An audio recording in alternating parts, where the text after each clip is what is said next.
दोस्तों नमस्कार। एक और एसएमई आईपीओ आ रहा है और आज उसको करेंगे डिकोड। रिसर्च बेस्ड एनालिसिस है दोस्तों, हमारी नॉलेज बेस्ड है। कोई यहाँ पर किसी भी तरह का कोई इन्वेस्टमेंट एडवाइस नहीं दी जाती, ना ही हम जीएमपी भी बताते दोस्तों। ये सब कुछ देखने का काम आपका है। अगर आप इंटरेस्टेड हैं केवल नॉलेज बेस्ड इंफॉर्मेशन लेने के लिए जो उनके आरएचपी में है, तो प्लीज इस वीडियो को देखिए। दोस्तों इस कंपनी का नाम है इंडोबेल इंसुलेशन लिमिटेड। इस आईपीओ का जो स्टार्टिंग हो रही है दोस्तों वो 6 जनवरी 2025 को होगी और 8 जनवरी 2025 तक आपके पास मौका है इसमें इन्वेस्ट करने का। यहां कंपनी ने कहा है कि देखो भाई, हम 22,05,000 शेयर्स के लिए ये इशू लेकर आए हैं और टोटल जो वैल्यू है आईपीओ की वो है 10 करोड़ 14 लाख रुपए। दोस्तों यहां कह दिया कंपनी ने कि भैया फिक्स प्राइस शॉप है भैया ये, यानी जो शेयर प्राइस है कोई भी भैया यहां पर प्राइस बैंड नहीं है, एक ही प्राइस है भैया 46 रुपीज पर शेयर। खरीदने हैं तो बताओ, इन्वेस्ट करो, नहीं खरीदने तो भी आपकी मर्जी है। लेकिन कंपनी ने कहा भैया ये तो फिक्स्ड प्राइस का हमारा शेयर का इशू आ रहा है। दोस्तों यहां पर 1,11,000 शेयर जो हैं वो मार्केट मेकर्स के लिए रिजर्व हैं और 10,47,000 शेयर वो रिटेल इन्वेस्टर्स के लिए हैं जिनको इन्वेस्ट करना होता है 2 लाख रुपए तक, और इतने ही यानी 10,47,000 शेयर्स हैं उन इन्वेस्टर्स के लिए जिनको 2 लाख रुपए से ऊपर का इन्वेस्टमेंट करना है। कंपनी ने कहा कि भैया बस इसी तरह से आप हमारे कंपनी में इन्वेस्ट कर सकते हो, यही तरीका है। और यहां पर जो लॉट है वो है 3,000 शेयर्स का और आपको इन्वेस्ट करना है 1,38,000 अगर आप as a retail investors invest करना चाहते हैं। दोस्तों जैसे मैं कई बार अपने यहां पर एनालिसिस में बताता हूं कि भैया ये ऐसा तो नहीं हो गया कि एसएमई आईपीओ को कुछ लोग समझने लगे कि ये लॉटरी का टिकट हो गया। यहां दोस्तों केवल 349 जो रिटेल इन्वेस्टर्स हैं उनको ही शेयर्स मिल पाएंगे, क्योंकि जैसे मैंने आपको बताया कि भाई देखिए 10,47,000 शेयर हैं रिटेल इन्वेस्टर्स के लिए और जो लॉट है वो 3,000 शेयर्स का है। इस हिसाब से केवल 349 रिटेल इन्वेस्टर्स को ही यहां पर शेयर्स मिल पाएंगे और मैं समझता हूं कि इन्वेस्टमेंट तो और भी ज्यादा लोग करना चाहेंगे। दोस्तों ये इशू आ रहा है बीएसई एसएमई पर। इस कंपनी का रजिस्टर्ड ऑफिस कोलकाता में है, ये कंपनी का अपना है दोस्तों, ओन्ड है। कंपनी का एक और ओन्ड ऑफिस है, वो कॉर्पोरेट ऑफिस है और वो भी कोलकाता में है। दोस्तों कंपनी की जो मैन्युफैक्चरिंग फैसिलिटी है एक महाराष्ट्र में है जो इनकी अपनी ओन है, परचेज की हुई है। एक और मैन्युफैक्चरिंग फैसिलिटी है वो वेस्ट बंगाल में है, वो दोस्तों रेंट पर ली है। कंपनी ने एक गोडाउन भी वेस्ट बंगाल में ले रखा है, वो भी रेंट पर लिया है। दोस्तों ये एक छोटी कंपनी है।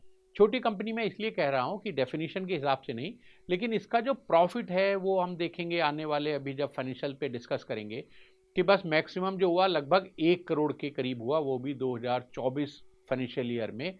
और ये कंपनी 10 करोड़ से भी ज़्यादा का अपना पब्लिक इशू लेकर आ रही है। मुझे खुशी होती है ऐसी कंपनी को देखकर कि सही मायने में जो एसएमईज हैं जो अभी कम प्रॉफिट कमा रही हैं वो भी आगे आ रही हैं अपना एसएमई आईपीओ लेकर, क्योंकि जो फंडिंग की जो उनको जो पॉसिबिलिटीज है, वो जो अपना मार्जिन है या बैंक लोन है, इसके अलावा अब एक और सोर्स है जो एसएमई आईपीओ। और यही शायद मुझे लगता है सरकार या सेबी या बीएसई या एनएससी या जो भी रेगुलेटर्स हैं उनका शायद यही एम था कि भाई एसएमई कंपनीज को आईपीओ के द्वारा भी पैसा मिलना चाहिए। दोस्तों ये कंपनी ओरिजिनली इनकॉर्पोरेट हुई थी as a private limited company और ये रजिस्टर्ड ऑफिस कलकत्ता में था 1972 में। फिर ये कंपनी कन्वर्ट हो गई पब्लिक लिमिटेड कंपनी में सितंबर 2012 में। दोस्तों ये जो कंपनी है ये मैन्युफैक्चरर और कॉन्ट्रैक्टर है, और किस चीज़ का मैं बताता हूँ, ये बनाते हैं या और भी बहुत सारी सर्विस और ट्रेडिंग करते हैं ऑफ इंसुलेशन प्रोडक्ट, जैसे दोस्तों नोड्यूलेटेड या granulated wool and prefabrication thermal insulation jacket. दोस्तों ये जो इनका प्रोडक्ट है उसका जो यूज़ है वो है to insulate a variety of applications, जैसे घर हो गए, कॉमर्शियल बिल्डिंग हो गए, इंडस्ट्रियल प्लांट हो गए, इस तरह के कामों में जो इंसुलेशन होता है वहाँ पर इनका प्रोडक्ट काम में आता है। दोस्तों ये कंपनी ट्रेडिंग भी करती है और सर्विस यानी कुछ कंसल्टेंसी भी देती है। खास बात दोस्तों ये कंपनी एक्सपोर्ट भी करती है भैया। तो दोस्तों इस कंपनी के जो मैन्युफैक्चरिंग और ट्रेडिंग और सर्विस का अगर मैं बताऊं, तो अगर 2024 फाइनेंशियल ईयर का हम देखें तो 60% के करीब मैन्युफैक्चरिंग सेक्टर से इसका रेवेन्यू आता है, 25% ट्रेडिंग एक्टिविटीज से और लगभग 15% सर्विस सेक्टर से इस कंपनी का रेवेन्यू आया है। दोस्तों यहाँ जैसे मैंने आपको बताया कि भाई कंपनी एक्सपोर्ट भी करती है, तो हम अगर फाइनेंशियल ईयर 2024 का देखें तो डोमेस्टिक जो इसका रेवेन्यू है वो 66% और एक्सपोर्ट से जो रेवेन्यू आया है वो लगभग 34% के करीब है। दोस्तों कंपनी ने ये भी बताया कि भाई हमारे पास टोटल 29 स्टाफ हैं, लेकिन मैं ये देख रहा था कि मैन्युफैक्चरिंग में केवल और केवल 4 एम्प्लॉयज़ ही कंपनी ने बताए हैं। दोस्तों इस कंपनी की जरा शेयर कैपिटल के बारे में भी और थोड़ा जानकारी ले लेते हैं। इस कंपनी की शेयर कैपिटल फाइनेंशियल ईयर 2022 और फाइनेंशियल ईयर 2023 में केवल और केवल 68.25 लाख रुपीस थी। और दोस्तों इसमें भी ये जो 68.25 लाख रुपीस थी, इसमें कुछ तो फ्रेश इशू हुआ, कुछ इन्होंने लोन को इक्विटी में कन्वर्ट करके हुआ और कुछ इन्होंने बोनस शेयर भी इशू किए थे 22-23 से पहले ही। फिर दोस्तों दिसंबर 2023 में कंपनी ने अपने रिजर्व से 34,12,460 बोनस शेयर इशू कर दिए। आपको पता ही है कि भैया उसकी कोई कॉस्ट तो होती नहीं है और इसकी कैपिटल जो है वो इंक्रीज होकर हो गई 4.1 करोड़ रुपीस। दोस्तों चलिए इस कंपनी के फाइनेंशियल्स के बारे में थोड़ी जानकारी लेते हैं। जो कंपनी की इनकम, टोटल इनकम है 2022 में 9.77 करोड़ रुपीस थी, 2023 में 115% का जंप हुआ और ये हो गई 21.05 करोड़ रुपीस। लेकिन दोस्तों 2024 में लगभग 15% के करीब ये फिर घट गई और इसका जो टोटल इनकम है वो हुई 17.98 करोड़ रुपीस। और 30 सितंबर में शायद ये और भी, अगर हम कंपैरेटिवली प्रोपोर्शनेटली देखें तो शायद और भी कम हो गई, क्योंकि 30 सितंबर 2024 के पहले, इस फाइनेंशियल ईयर 24-25 के पहले 6 महीने में जो इनका टोटल रेवेन्यू, टोटल इनकम है वो 5.56 करोड़ रुपीस ही थी। दोस्तों जैसे मैंने आपसे कहा कि भाई ये प्रॉफिट आफ्टर टैक्स के हिसाब से मुझे काफ़ी छोटी कंपनी लगी, लेकिन इशू थोड़ा अच्छा बड़ा लेकर आई है। जो प्रॉफिट आफ्टर टैक्स 2022 में केवल और केवल 15 लाख रुपए था, 2023 में क्योंकि मैंने आपको बताया कि भाई टर्नओवर भी काफ़ी बढ़ी तो इनका प्रॉफिट भी बढ़कर 15 लाख से 90 लाख के लगभग हो गया। अभी 1 करोड़ टच नहीं कर पाए, लेकिन 2024 में इनका प्रॉफिट लगभग 1 करोड़ रुपए पहुंच गया। सितंबर 2024 30 तारीख तक कंपनी ने बताया कि भाई हमारा जो पैट है वो 42 लाख रुपए के लगभग रहा है। दोस्तों यहाँ एक और अच्छी बात है कि जो cash, net cash generated from operating activities है वो 2022 में तो निगेटिव था, लेकिन उसके बाद के सालों में यानी 2023, 2024 फाइनेंशियल ईयर और सितंबर 2024 को ये पॉजिटिव रहा है। दोस्तों अब देखते हैं इस कंपनी का ऑब्जेक्ट क्या है इस एसएमई आईपीओ लाने के लिए। दोस्तों कंपनी ने कहा देखो भैया, टोटल हमने आपको बता दिया कि हमारा जो इशू साइज है वो 10.14 करोड़ रुपीस है। इसमें हमारे भैया 1 करोड़ 27 लाख रुपए तो भैया इशू एक्सपेंसेस में खर्च हो जाएंगे। बाकी बचे क्या हमारे पास 8.87 करोड़ रुपीस। कंपनी कह रही है कि भाई उसमें से 41 लाख रुपए तो हम यूज करेंगे towards funding capital expenditure for purchase of additional plant and machinery. और साथ में कंपनी ने कहा है कि भाई जो बाकी जो बच रहे हैं, देखिए 7.76 करोड़ रुपीस हम वर्किंग कैपिटल रिक्वायरमेंट जो है उसमें खर्च करेंगे और थोड़े पैसे, कुल लगभग 70 लाख रुपए हम जनरल कॉर्पोरेट पर्पज में यूज करेंगे।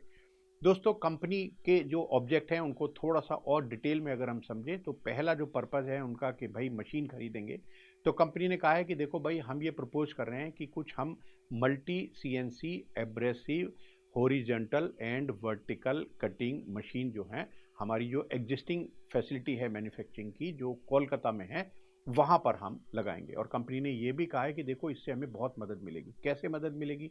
वो कह रहे हैं कि भाई देखो हमारी इससे इम्प्रूव्ड प्रिसीशन होगा, कंसिस्टेंसी आएगी, इंक्रीज प्रोडक्टिविटी होगी, हमारा जो मटेरियल की वेस्टेज होती है वो कम हो जाएगी, हमारी सेफ्टी बढ़ जाएगी, लेबर डिपेंडेंसी हमें कुछ कम हो जाएगी। अभी तो भैया 4 ही हैं, मैं समझता हूँ मैन्युफैक्चरिंग में और भी कम हो जाएगा। तो इसके अलावा कंपनी कह रही है कि भाई इन मशीनों से हमें ability to handle bulk orders जो हैं वो भी हम कर पाएंगे, ऑपरेशनल फ्लेक्सिबिलिटी आएगी, लॉन्ग टर्म कॉस्ट एफिशिएंसी रहेगी, एनहेंस्ड मार्केट कम्पिटिटिवनेस रहेगी। और साथ में वो कह रहे हैं कि भैया जो सबसे इम्पॉर्टेंट है वो शायद एनवायरमेंटल फ्रेंडली ऑपरेशन भी हमारे इस मशीन को लेने से हो जाएंगे। पर कंपनी ने ये भी कहा है कि भैया देखो अभी हमने ऑर्डर प्लेस नहीं करे, पैसा दो हमें, तभी तो हम ऑर्डर प्लेस करें। और कंपनी ने ये भी कहा है कि भैया देखो ये इसीलिए हम कह रहे हैं कि ये जो एक्चुअल कॉस्ट ऑफ प्रोक्योरमेंट है हो सकता है थोड़ी इधर उधर हो जाए, और ये जो सप्लायर बताए हैं कंपनी ने यहाँ अपने आरएचपी में, वो भी कह रहे हैं कि भाई हो सकता है हम ये भी चेंज कर लें। अच्छा, एक और जो मेन जहाँ पर ज़्यादा पैसे यूज़ करेगी कंपनी वो है वर्किंग कैपिटल। कंपनी में मैंने देखा कि 30 सितंबर 2024 को कंपनी की जो total sanction limit of fund based working capital है वो 4.78 करोड़ रुपए की है, लेकिन जो साथ में non fund based working capital 1.91 crore की कंपनी ने और ले रखी है। दोस्तों, जो वर्किंग कैपिटल की कैलकुलेशन करी कंपनी ने, उन्होंने कहा कि देखो भैया हमारा जो वर्किंग कैपिटल का गैप था 30 सितंबर 2024 को वो था केवल 5.89 करोड़ रुपीस, और वो कह रहे हैं कि भैया ये बढ़कर 31 मार्च 2025 को जब तक हम इस पैसे को यूज़ करेंगे एडिशनल, ये हो जाएगा 16.73 करोड़ रुपीस। यानी समझे आप दोस्तों, जो 30 सितंबर 2024 को जो टोटल वर्किंग कैपिटल की रिक्वायरमेंट थी, जो गैप था वो था अप्रॉक्सीमेटली 6 करोड़, जो बढ़कर 31 मार्च 2025 को हो जाएगा 16 करोड़ रुपीस। यानी ये 6 महीने में कंपनी कह रही है कि भैया हमारी जो वर्किंग कैपिटल की रिक्वायरमेंट है वो बढ़कर 10 करोड़ रुपए से भी ज़्यादा हमारी ये बढ़ जाएगी। दोस्तों, एक और कंपनी ने कहा कि जो हमारी वर्किंग कैपिटल का जो टोटल जो रिक्वायरमेंट है उसका जो सोर्स है, एक सोर्स है हमारा इंटरनल एक्रूवल, और उसको उन्होंने डिफाइन किया है कि भाई देखो इंटरनल एक्रूवल को हम बोलते हैं capital plus long term borrowing. तो ये लॉन्ग टर्म बोरोइंग को कंपनी खुद ही कह रही है कि भैया हम शॉर्ट टर्म पर्पज़ के लिए यानी वर्किंग कैपिटल के लिए यूज़ करेंगे। मुझे लगता है कि ये तो अगेंस्ट द फाइनेंशियल डिसिप्लिन होता है। तो खैर कोई बात नहीं दोस्तों, ये थी इस कंपनी के आईपीओ के बारे में जानकारी जो मैंने देखी, उनके आरएचपी में है। और मैं आपको फिर दोबारा बता दूं दोस्तों कि मैं किसी भी तरह से किसी भी रेगुलेटर के द्वारा ऑथराइज नहीं हूं कि मैं आपको बताऊं कि भैया इन्वेस्ट करो या ना करो, क्योंकि मैं देखता हूं कमेंट में आप मुझसे पूछते रहते हो कि भाई ये तो बताओ इन्वेस्ट करें या ना करें। दोस्तों, बस जानकारी देना मेरा काम, इन्वेस्टमेंट का डिसीजन लेना आपका काम। आपको ये वीडियो कैसी लगी, आप आगे ये देखना चाहते हैं या नहीं, इसके बारे में कमेंट करके मुझे ज़रूर बताते रहिए। और अगर अच्छी लगे तो जैसे सब बोलते हैं दोस्तों, मैं भी बोल देता हूं, मुझे पता नहीं उससे कुछ फ़र्क पड़ता है या नहीं, कि आप इस चैनल को सब्सक्राइब कर लीजिएगा, लाइक शेयर भी कर दीजिएगा। नमस्कार।